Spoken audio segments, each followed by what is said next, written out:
Am I the antagonist for not telling my husband's friend that his boss is my uncle? I, 29 years old female, am on friendly terms with a couple of my husband's, 30 years old male, friends. My husband works with these group of people in the same technology company, so they are colleagues as well as friends. Let's call them Kurt, Veronica, and Rachel. The three of them often visit our home and we hang out together and chill. And on these occasions, Kurt and Veronica have cribbed about their bosses, as friends do amongst each other. The thing is, one of their bosses that they like to crib about is my uncle, father's brother. My uncle has been in that company for at least 10 years and is in a very senior position. He is also my husband's boss. But we've never told Kurt or Veronica that we know him. The last time we hung out was last Sunday. As usual, Kurt was telling me how his boss, my uncle, didn't approve his work-from-home request. He was upset that his request got denied, but my uncle granted work from home to 2 other female employees who were just back from their maternity leaves. And he said a few other things about him, like how stingy he is, and how he's an old guy who doesn't understand how work from home is better for productivity than working from the office. I just listened to Kurt and smiled and empathized with him, but we never told him that we knew his boss. Fast forward to yesterday, I posted an old family picture of mine on Instagram, which I found after many years, where all my family was gathered, including my uncle. He looked young but was very much recognizable. What I had forgotten was, some time ago I had added Rachel on my Instagram. We never chatted on that app, so I had completely forgotten about it. As you can guess, she saw it and must have told Kurt, because he freaked out and confronted my husband. When he returned home, he told me how freaked out Kurt was and what happened in the office. He said he simply accepted that his boss was my uncle and we knew him, and Kurt walked away angry. Kurt messaged me yesterday night, saying how hurt he was that I would hide such an important detail and let him talk bad about his boss. He's having a meltdown saying I must have told my uncle what he says behind his back, and that's why my uncle is giving him unfavorable treatment. I never even told my uncle that I knew these group of people who worked under him. I didn't think it was anything important to be told. People tend to dislike their bosses and it's okay, and I'm confident that my uncle must have some solid reason to deny Kurt's work from home request. And even if he doesn't, it's no place of mine to tell him how to handle his business. My husband also supports me and told me it's completely my prerogative whether to tell people who I'm related to. Kurt and Veronica feel I should have had some integrity and informed them beforehand that their boss was my uncle. So, am I the antagonist for not telling them? I understand that you may have felt like you were in a difficult position, but withholding important information like that can have negative consequences. Even if you had good intentions, it's important to consider how others may perceive your actions. Communication is key in maintaining trust and avoiding conflicts of interest. In the future, it may be best to be upfront about any potential conflicts to prevent misunderstandings and hurt feelings. My boyfriend doesn't want my child at family events. How should I approach this? I, 28 years old female, have been dating my boyfriend, 27 years old male, for around 8 months. We met through mutual friends. He has known since the day we met that I have a child from my previous marriage. Both of them have met and get along really well. When it's the three of us, there are no issues at all. My boyfriend stays over my place 1-2 nights a week. It's important to mention my son has severe attention deficit hyperactivity disorder, ADHD, that we are just starting to medicate him for. He struggles in social situations, especially when there are a lot of people he doesn't know if he's in an unfamiliar environment. Once he's overstimulated, we usually have to leave an event. My boyfriend lives with his parents and 2 siblings also in their 20s. He's saving up for a house and is hoping to be buying one soon. His parents' house is not exactly kid-friendly. There are no kids in his extended family at all, and they have a lot of decorations that are breakable around the house. They also enjoy quiet and privacy. They have pretty strict rules even though the kids are all adults. There have been a couple of occasions where my boyfriend has politely uninvited me to things when I tell him my son is coming with me. This has happened with a Super Bowl party and a couple of family dinners with his parents and aunts' uncles. He says it's not personal, and I need to remember it's not his house. He says certain things kids are just not invited to. And yes, they know I have a child because we talk about him all the time. Though I understand where he is coming from, I told him it's still hurtful to hear. Fast forward to this week. My boyfriend invited me to his parents' surprise anniversary party that him and his siblings are planning. He said all his extended family are going as well as his parents' business partners. I asked him if my son was invited this time. He said, of course he is. The day of the party, I FaceTimed my boyfriend and asked what time we should be there. He said he wasn't sure if my son should come unless I could promise he would behave. I was hesitant to bring him anyway because I know he would be the only child there. But he was basically uninviting me again unless I brought my son to a babysitter. All of this has me questioning the relationship entirely. Should I take this as a sign that this is not a good fit for me? Or am I being too sensitive? The logical part of me is thinking he is right, and there are some events my child is just not ready for. But the emotional part of me is hurt and feels like the right person should accept this as a package deal no matter what. How do I approach this?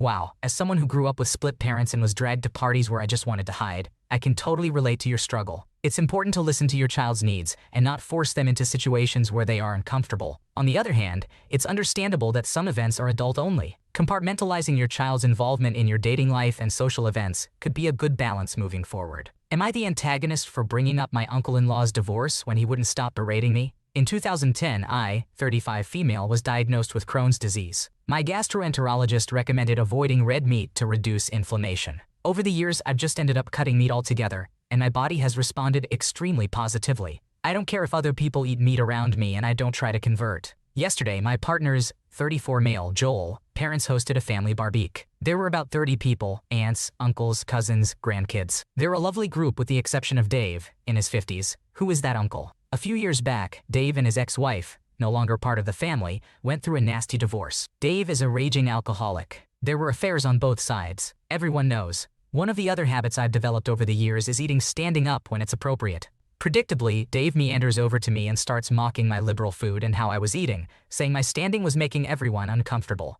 It was a casual barbecue. I wasn't the only one standing. He tried to put some of his brisket on my plate, saying he'd convert me for my own good. This isn't his first anti-vegetarianism tirade he's aimed at me. Finally, he took a bite of his burger and gave me a big grin while chewing, bits of still being chewed burger visible in teeth, and says, meat, and laughs, spewing food everywhere. I'd had enough. I said, you know, Uncle Dave, while we're on the topic of criticizing each other's life choices, you'd probably still be married if you'd gotten your drinking under control years ago, instead of screwing the first waitress willing to fall that low. Everyone within earshot fell quiet and stared. Dave said I don't have to put up with this shit and left. The family is split by my outburst. The cousins, including Dave's kid and Joel, are all on my side. My mother-in-law and father-in-law expressed discomfort, but think he had it coming. The aunts and uncles, however, have bombarded me with texts stating how inappropriate and cruel I was, and I shouldn't expect invites if that's how I was going to act. Am I the asshole? Did I go too far? Not the antagonist, good comeback. If you're going to dish it, you've got to be able to take it. It's not like you wanted Crohn's. He was being extremely nasty and rude to you with absolutely no reason or excuse to be, other than him enjoying being a bully. This is a perfect case of someone not being able to take what they dish out. And let's face it, he left you alone after that, so mission accomplished. Am I the antagonist for making a no vaping rule in my apartment? I have an apartment with one other roommate for school. We both, 22 male, hate the smell of things like shopping carts, vaporizers, cigarettes, etc. I also personally hate anything with nicotine because of how addictive it is. I've seen what it does to people, and personally I just don't want that stuff in my house. Since none of our friends smoke cigarettes or vape, we never really made a rule about it. Well, my spring break was last week and my younger sister, 21 female, came to visit for a weekend. She kept hitting her vaporizer. It was like it was just second nature for her to grab the thing and take a hit. I asked her to stop because the smell was bothering me, and while she apologized, she kept getting defensive about hitting it so much because she can't just go cold turkey for a weekend. Honestly, that's fair. While I've never experienced withdrawal from nicotine,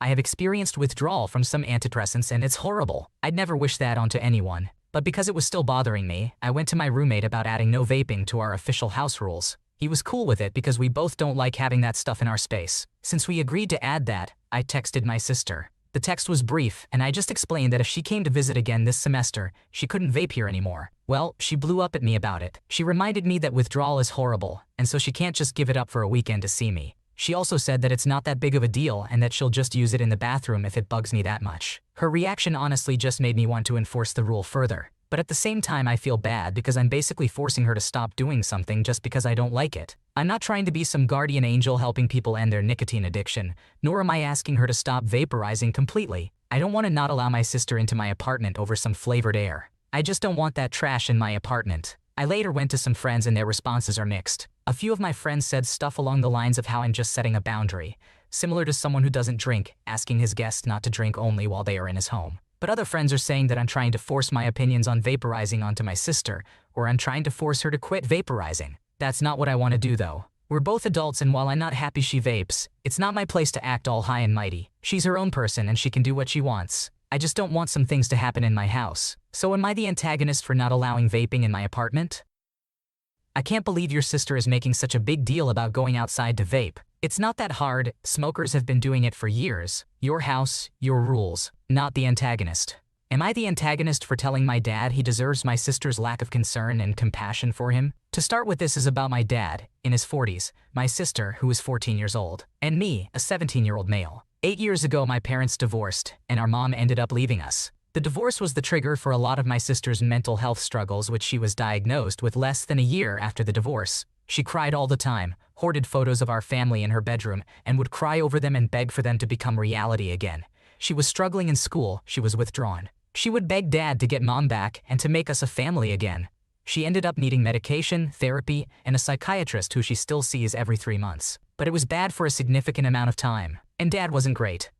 He told her to grow up and stop blaming him, and one day when she asked why he didn't love us enough to put our family back together, he really lost it and started crying into her face that none of this was his choice and it wasn't fair to him. He did apologize eventually, but would still get frustrated with how slow my sister was to make progress, and with how much my sister struggled with additional changes, selling our old house, moving, etc. Dad got married again 2 years ago. My sister and I never liked her. With my sister, I think the initial dislike came from the change of having her in our lives. For me, it was some stuff she said within that first day we met her. They weren't things she said to us, but she got into a conversation with someone and was homophobic and transphobic, and that wasn't cool with me. I'm gay and my best friend is transgender, so it was very personal for me. From comments she has made, I pick up some judgment on mentally ill people as well. Dad knew how we felt, but decided to marry her because he loves her. They were really happy until recently. They had a kid together, and my sister and I are not interested in being babysitters or spending time with the baby. My sister told Dad's wife that their baby was not our sibling, and she couldn't wait to move out and never see them again.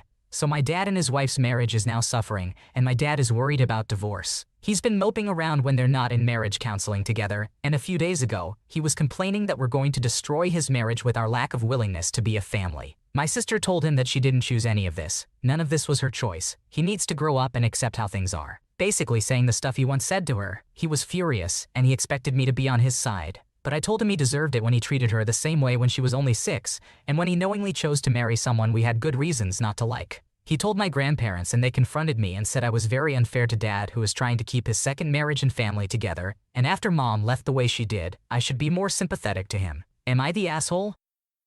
Your dad is an adult and should not be expecting more support than he has given you. It is not the responsibility of children to hold a marriage together. Your dad has done his best in a difficult situation, while your mom abandoned you. It's important to reassess your feelings towards him and not take it out on the little one. It's not fair to expect him to bring your mom back or to never find love again. Focus on standing up against any hate from your stepmom, but don't direct your anger towards your little sibling. I was sick during a bus ride, and these old ladies thought I was on drugs. So to give context, on Wednesday I went to the doctor's office and I was there for about 2 hours and a half. I had a fever, was throwing up, etc. The doctors just gave me nausea medication. Then I spent another hour waiting for my medication to be given to me. After that, I spent 30 minutes waiting for the bus to arrive. At this point, I'm bound to look homeless, which really wasn't the case at all, since I had a hoodie and was literally covering every inch of me. I was shaking, tired, hurting from a fever.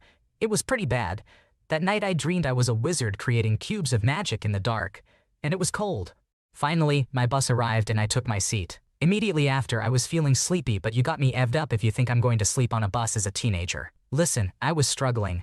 Every other second I'd wake up and go back to sleep.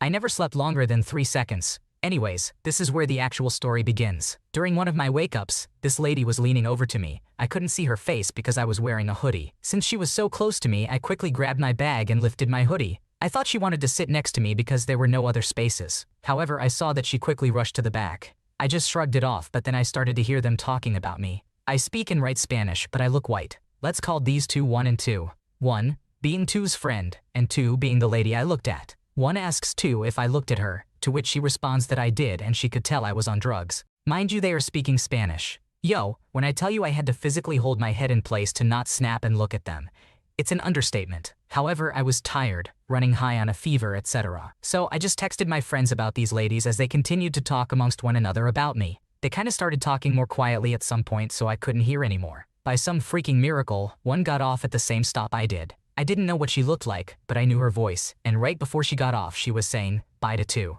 Another 2 things that gave me a clue of who she was were also because when I got off, she looked at me. She had a disgusted face, and I, like a sassy teenager, looked at her up and down and scoffed. Third clue being that every time I crossed the street she crossed to the street opposite of me. However, I wasn't done. I got an idea, so I called the same friends I was texting earlier and thankfully they answered. I put them on loudspeaker and very loudly I started to talk in Spanish about the 2 old hags that had the nerve to judge people. I knew the lady heard cause I wasn't being quiet. At all.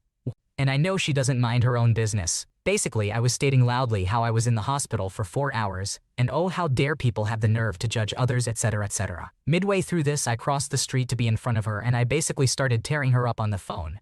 Not really, I'm not that mean, but I could tell she felt guilty cause she stopped crossing the street. Then I got home and my mom yelled at me for not saying anything during the bus ride. Wow, that's such a wild story. People can be so judgmental without knowing the full story. It's hilarious how you called out those judgmental ladies on the bus by speaking loudly in Spanish about them. I hope you're feeling better now. Thanks for watching. When you subscribe, make sure to hit the bell to turn on notifications so you never miss a video. To finish listening to all the stories, check out the playlist in the description.